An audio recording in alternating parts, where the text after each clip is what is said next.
مفتی صاحب ایک بات میرے ذہن میں آتی ہے، میں آپ کے ساتھ اسے شیئر کرنا چاہوں گا۔ ایک عرصے سے، کئی دہائیوں سے استکبار عالمی نے کوشش کی کہ کسی طرح سے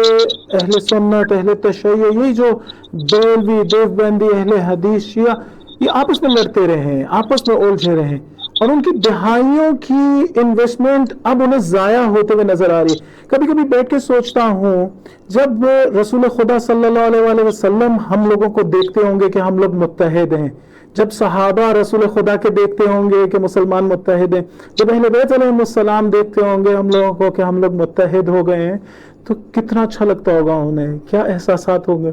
خود ہم اگر اس چیز کو سوچ لیں کہ رسول خدا صلی اللہ علیہ وآلہ وسلم کی خوشنودی کس میں ہے، تو میرے خیال میں بہت سی رکاوٹیں دور ہو جائیں گی۔ بات ہے، اور میں آج ہی اپنے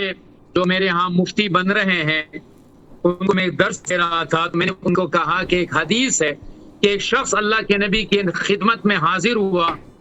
رسول اکرم صلی اللہ علیہ وسلم سے کہا یا محمد اعدل، اے محمد عدل کر۔ اس نے کہا، اللہ کے نبی نے فرمایا فَإِن لَمْ أَعْدِلْ فَمَنْ يَعْدِلْ، اگر میں عدل نہیں کروں گا تو کون عدل کرے گا؟ پھر جب وہ پلٹ کے جانے لگا تو آپ نے فرمایا اس کے نسل میں کچھ لوگ نکلیں گے جو ایسے ایسے ہوں گے۔ تو ایک صحابی نے عرض کیا رسول اللہ دعنی اضرب عنق ھذا، میں اس کو قتل کر دوں؟ تو اللہ کے نبی نے فرمایا لعلہ یصلی، نہیں بھائی یہ نماز پڑھتا ہے، اس کو آپ نے قتل کرنے کی اجازت نہیں ہے آپ کو۔ اس نے جواب میں کہا کہ کم من مصلی، کتنے ایسے ہیں جو نماز تو پڑھتے ہیں لیکن وہ نماز کی حقیقت پر پورے نہیں اترتے۔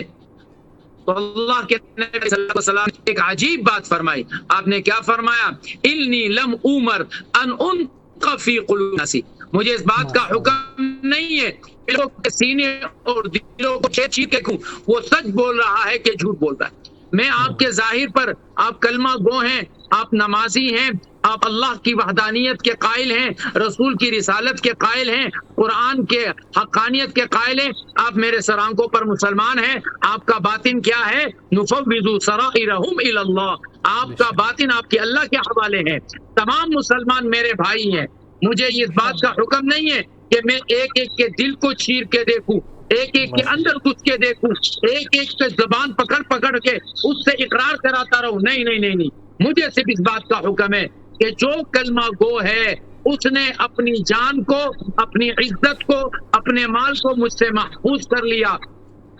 آج اگر ایمان والا کلمہ گو کی جان محفوظ، ہر کلمہ گو کی عزت محفوظ، ہر کلمہ گو کا ایمان محفوظ، خدا کی قسم ساری دنیا پر ایمان والے چھا جائیں گے، اور ہم اس چیز کی امید کریں گے رہبر معظم کا خون انشاءاللہ وہ رائے گا نہیں جائے گا، اور انشاءاللہ ایک ایسا انقلاب آئے گا جو اہل اسلام کو ایک کرے گا انشاءاللہ۔